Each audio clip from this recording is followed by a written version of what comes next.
Joining us today is Dr. Dorenkamp to talk about spinal stenosis. Welcome to the show. First of all, doctor, tell people what is spinal stenosis if they're not familiar. Yeah, spinal stenosis is probably one of the more common things we see as spine surgeons. It really encompasses most of the pathology that we treat, actually. It's really where the spinal canal has kind of closed up and has put a lot of pressure on the spinal nerves and even the spinal cord. It can cause some pretty significant issues with people affecting their balance, their hand function. It can even cause people to have falls if it's affecting your neck or some of your spinal cord. Sure. And then in your low back, it can cause radiculopathy, or the bad nerve pain that goes down your legs. It can cause your legs to get really heavy, and ultimately can cause people to have pretty significant dysfunction in their extremities and their body and their lifestyle. I know you're with McLaren. You also have your own practice. So talk a little bit about the treatments for some of that. Yeah, so what we do for spinal stenosis and low back pain is we really work hard to have people undergo conservative management. So our first goal is to treat people without surgery. We do that with our partners at McLaren Greater Lansing.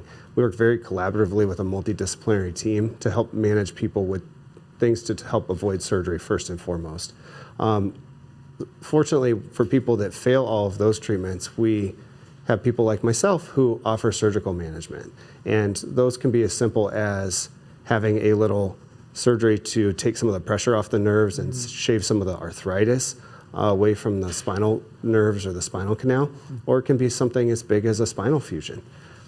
There's also newer technology out there like spinal cord stimulation for people that we don't have good mechanical fixes to their pain that can help actually kind of turn off the overexcited nerves, make people feel a lot better. Are there contributing factors for spinal stenosis?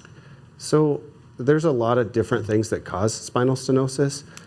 I ultimately tell my patients that the root cause of spinal stenosis is birthdays and bad luck. Makes sense. Yeah. So it's a natural process of aging, and we don't really understand why certain people get it and certain people don't.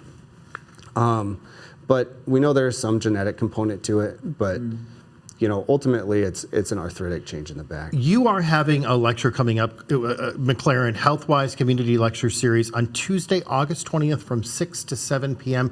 We're going to put that on the screen as well, so if people would like to find more information about this and some of the reliefs, they can do so, and they can go to mclaren.org /healthwise. Doctor, thank you so much for being on the show. Thank you.